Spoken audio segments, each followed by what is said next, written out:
In a previous video, we discovered that the fork stem on my 1937 Scott is badly out of line. Could be bent, could be badly machined. Need to find out why and need to find a solution how to fix it. And we're going to do that in this video.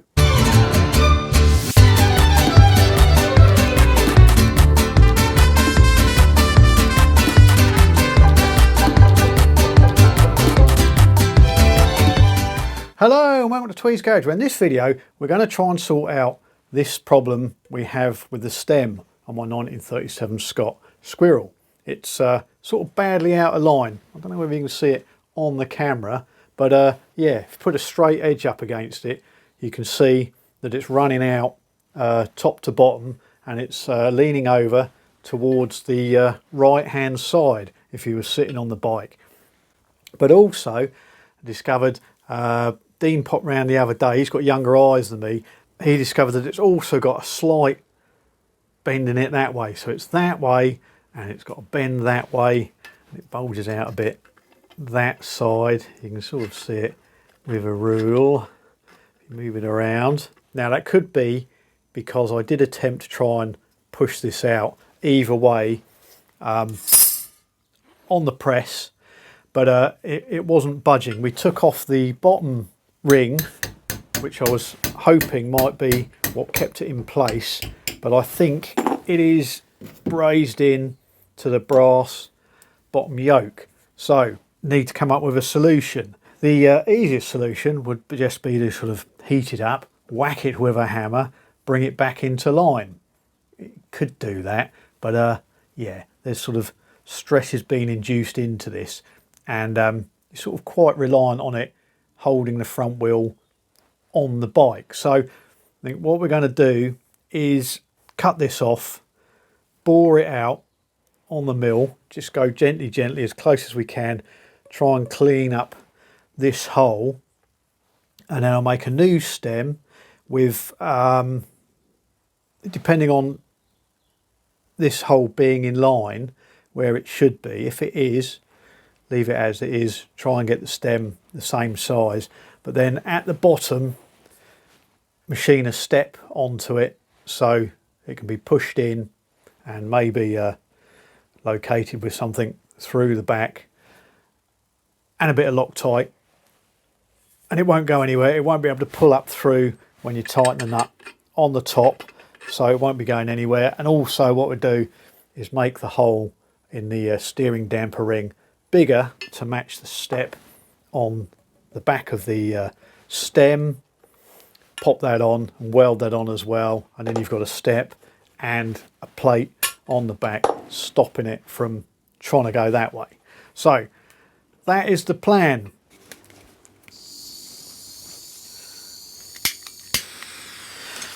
I Loctited this on, so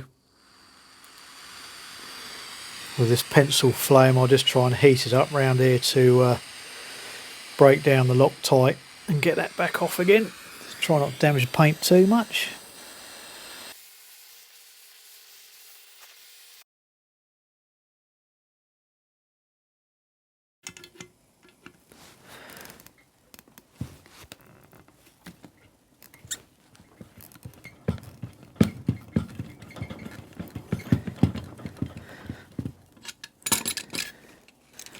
I think we got it. There we go.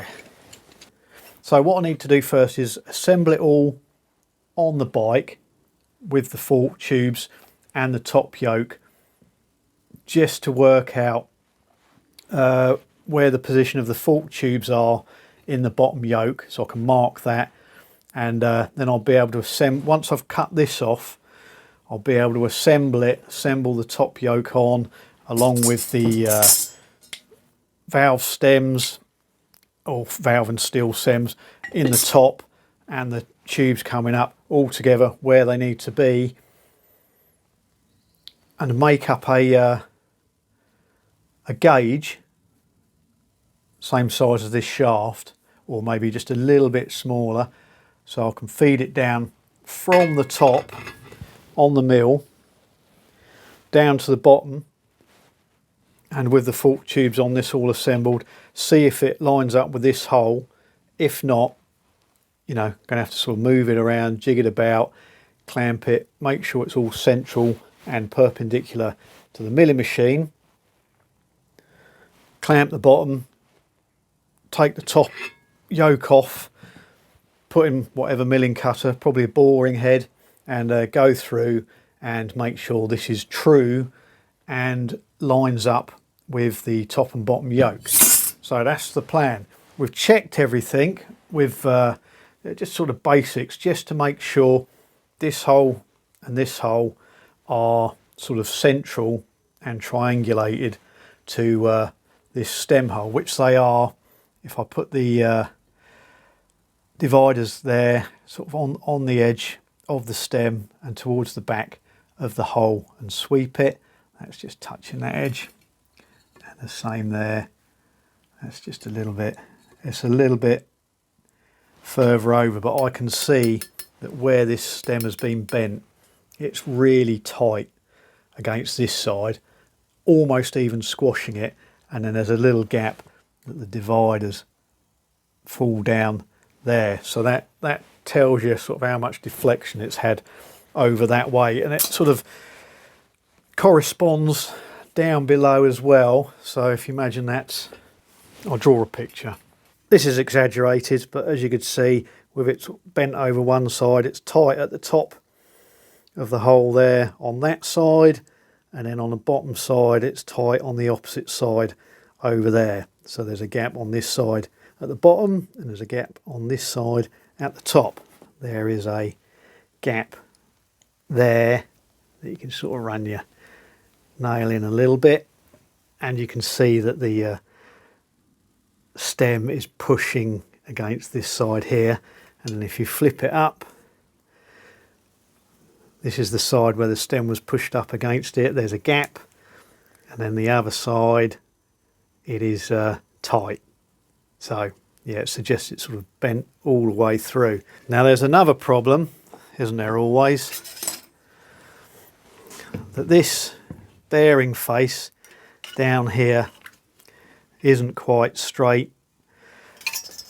I'm taking this top line of the casting to be fairly flat. It's not too bad. It's pretty good, you know. But when you pop that on there, for one, the machining of this rides uphill, so that gives us that gap I could see when I put the bearing race on, like that. So there's a gap at the front underneath, like that. So it's only sitting on this back edge because it's machined upwards. So that's one problem. But also when you put a straight edge along it, you'll find that there's a gap this side and it drops down this side, which suggests this is all on the slope that way. So this needs facing down square and true to the fork tubes and to the hole going down through it. And it will also, on the last video I was saying these bump stops were only just touching the bump stops on the frame. I managed to get the lower race further in the bottom of the headstock of the frame, but I think taking this down a little bit will allow this to come up a little bit further again, and hopefully we'll sort of get these bump stops more in line with the bump stops on the frame. Okay, it's enough chit chat about that. We need to gather the parts together, take them down to the conservatory where the Scott is, and assemble them together to work out where the tubes fit in the lower yoke in comparison to the top yoke, you know, because there's a sort of bit of adjustment here where this nut is, so you're not quite sure where it sits. And the other thing, and some of you might be saying to yourself, well, just, you know, put them together because they're all parallel, but they're not. As we discovered in the last video, there is a rake angle engineered into these forks. These fork tubes are at an angle in comparison to the stem. Yeah, even though it's bent, yeah, there's still an angle there. And I popped it on the milling machine, holding the stem between V blocks, holding it flat, putting a magic angle box on them, and it was come sort of only half a degree. Doesn't sound like a lot, does it? But it's enough that you can see it, and that is why you need to assemble it, because the fork tube, the stem's like this, fork tube's like that, and the higher you go, the closer, you know, the tubes get to the stem. So you need to know where that is in comparison to the fork tubes, because, you know, if you get this in the wrong place, if you sort of put it lower down, it would move this hole further that way.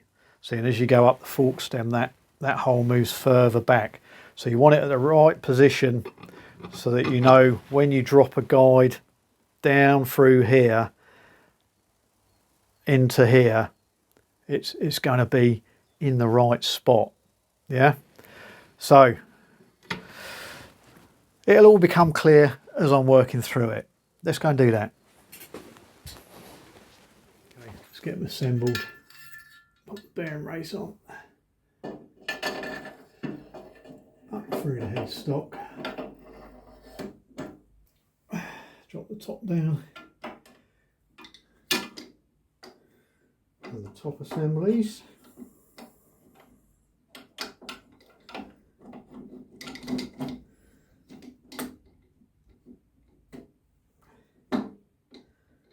There, I've realised I don't need to put the tubes in. All I need to do is measure from here, this front face, up to the bottom face of the valve and seal assemblies there where the tubes sit. That saves us a bit of a job. Yeah, you can even see where these tubes go in. This one's sitting further back, and that one's not dead in the centre. So things need to be straightened up. If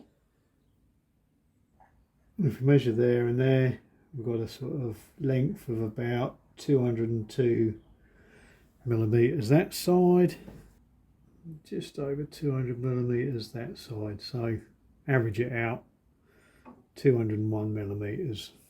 So with our tube height worked out, I can assemble these with the tubes on after I've cut the stem off and made a gauge rod to go down through, so we can set it up on the mill and mill out the rest of the stem out the bottom and then machine it all through, ready for a new stem.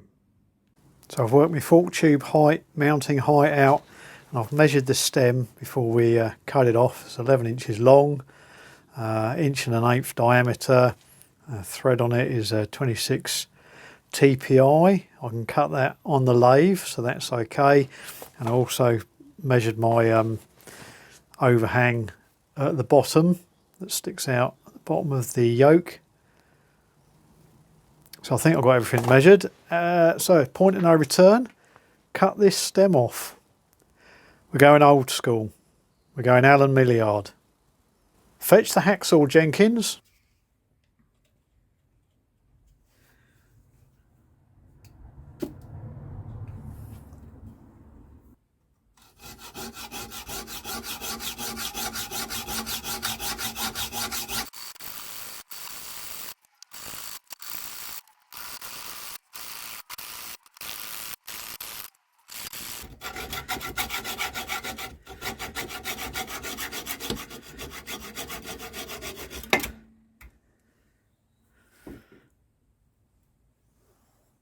So, gone beyond the point of no return, cut off the stem. I know my fork tube heights within the clamps, so I'm going to assemble the fork set on the bench and then move it over to the milling machine and try and work out a way of clamping it and machining it. It's going to be a bit tricky, like trying to clamp spiders, but I think we may go down the route of an angle plate. I think will be a good start, and a sort of smattering of studs and bolts and bits of steel and brackets and things that we can find that will get us to a place where it will stop moving about when I try and bore a hole in it. Okay, so let's reassemble the forks and go over to the milling machine. So with the angle plate face clocked up parallel with the table and with my little digital angle finder, it's a case of setting the forks up to the angle. So starting to get the forks clamped down, got my angles sorted out. They're 90 degrees, so they're perpendicular to the mill, So with them being 90 degrees to each other, they'll also be 90 degrees to the stem in the middle. But I just need to check with my large micrometer that they're running parallel to each other. You know, they're not splayed in or out.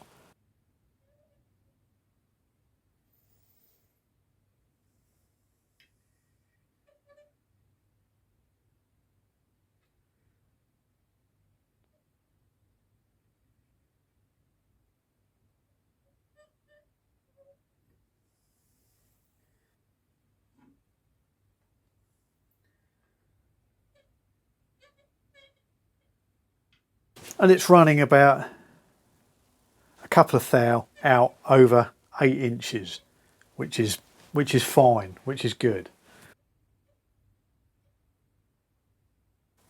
So with the fork tubes parallel and true, I move on to finding the centre of the stem hole on the top yoke. So we just do that with a wobbler, get the wobbler in there, moving it from both sides of the x-axis and then both sides of the y-axis, and then the digital readout works out through the centre find function at the centre of your circle.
So we're getting somewhere. Got a bit of ground EN24 that I had lying around, and fidgeted that into the collet in the milling machine, and using this as my indicator. So you saw that I zeroed the position of this hole at the top, and then when I run it down, you saw that we were actually pretty bang in the middle of this casting, whereas this original machining is over to one side.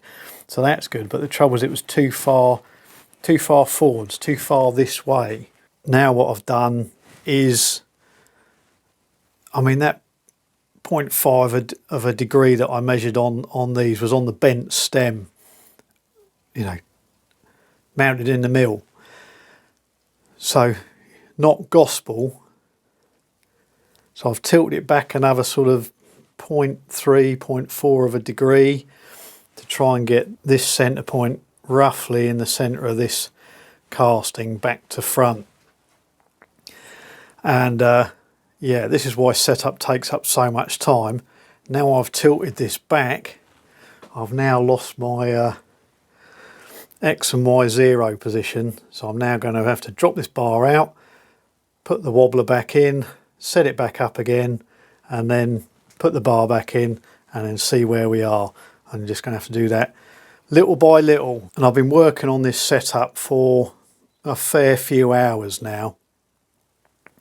So if anybody down the pub ever says, oh yeah, you can just nip that down the engineering company, they'll just charge you 20 quid.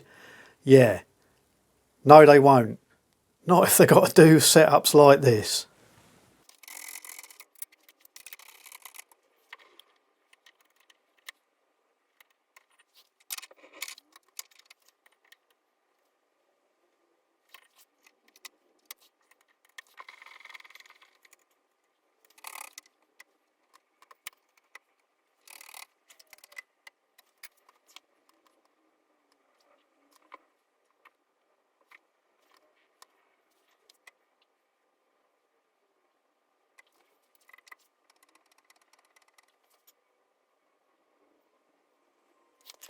So I think we're as good as we're going to get. I've done it a few times. So this shaft is perfectly horizontal because it's on the milling machine, and it's central to the hole in the top yoke. And then when we look down at the bottom, you can see, as I suspected, this was machined off, well off. And now measuring from the each side of the shaft to the outside of the casting, it's about 14 millimeters each side. So we're in the centre that way, and then we're pretty much in the centre this way as well. So yeah, so this is 90 degrees. We've got an angle of 1.3 rake on the forks, and they're 90 degrees this way. So they're all parallel with each other and the shaft. So it's just a case of, now I've got it all set up, just squeak it all down, make sure the clamps are tight, make sure nothing's deflected. This is a bit Heath Robinson, but it's the only way to support the back of this casting, because there's a bit of flex in there, although it's nicely clamped here and resting on the top of this angle plate. This angle plate is clocked along the top face, so we know that's 90 degrees, and it's clocked this way as well, so we know it's all square to the mill. But even with that, yeah, you can lean on this and you can see it's moving. So this is pushing up, that's pulling down, so that's all sturdy. And yeah, it's just a case of what I have to do now is take the top yoke off gently so as not to disturb down here. Doesn't matter too much about tubes at the top, but you know, they're part of the clamping system, so just gently knock this off, and hopefully I've got enough room on the mill to raise this up and then bring a boring head down between the fork tubes there and behind the clamp there, and just slowly catchy monkey, small cuts, bore this out to 1.250. So I'm going to make the bottom of my shaft here, I'm going to put two shoulders on it, one to stop it going through the bottom of the bottom yoke, and the second one to act as a retainer for the bearing to replace this brass shoulder we've got here. So the bottom of the shaft will be sort of this diameter, and so will the hole. Right, time to get on.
So you join me at the end of boring out the old piece of the stem out of the brass bottom yoke, and what you don't realise is it took hours.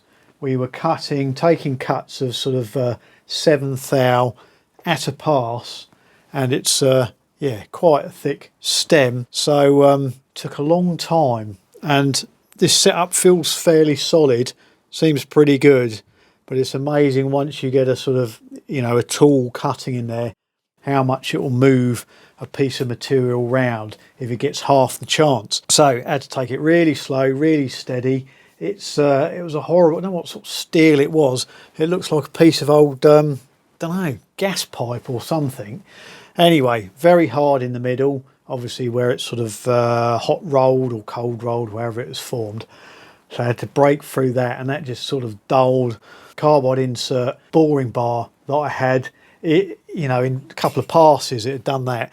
So in the end I sort of went back to a brazed carbide boring bar, horrible old flexi Chinese thing, but taking those minimal cuts, 0.0077 thou, sort of like that, yeah, pretty thin. It was slow progress, but managed it. Got the metal out, got the steel out. Don't know where the last bit of it is. Oh yeah, there's the bottom of the stem as it dropped out the bottom, as I couldn't sort of bore all the way through because I needed it to be resting on something. So got that out, and now I'm going to carry on boring out the brass to size.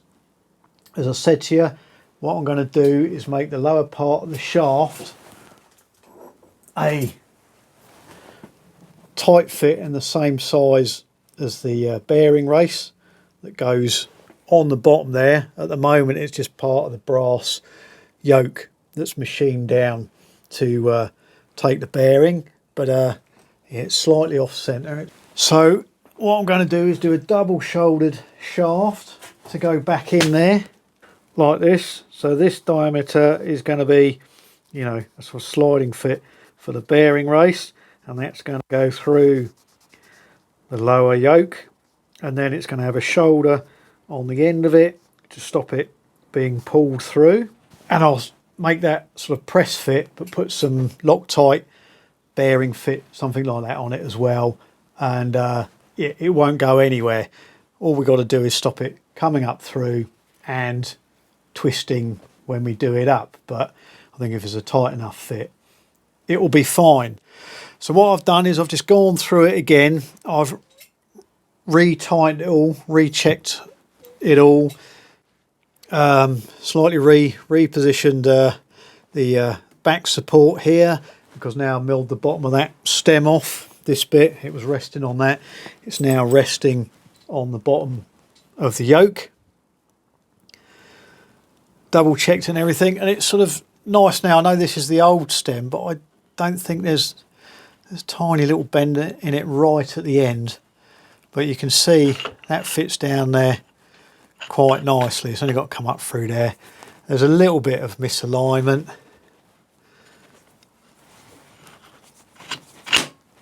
So now I've reset it all up, I'm going to clock it in on here again and then go back in here, and hopefully that'll be true to this again, and it'll all go together nicely when I assemble it. So off we go again.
So finally,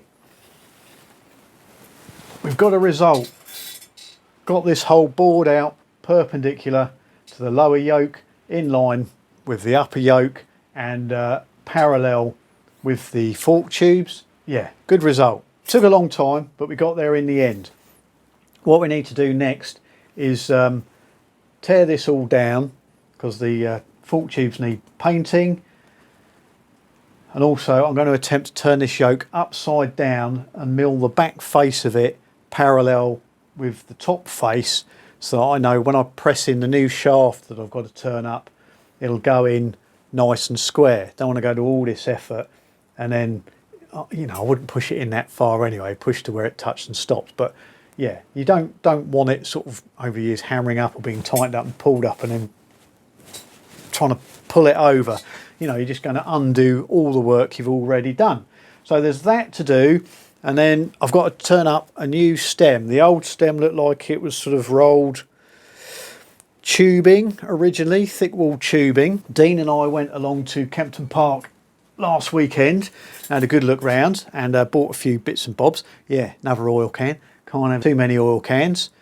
What else? Well, another little thing, a pair of things, but I'll show you in another video when we look at something else. Yeah, there's a little teaser for you, as they say in the trade. But I managed to pick up this nice piece of, we're not quite sure, I think it might be EN16 or EN24T steel rod, oversize.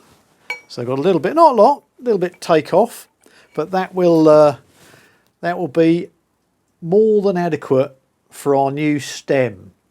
But yeah, this has taken long enough, way past your bedtime, so we'll be doing that next time. So if you like the video, give us a little like, hit subscribe and all that, etc, blah de blah, and then come back and see us when we're making the stem. All right?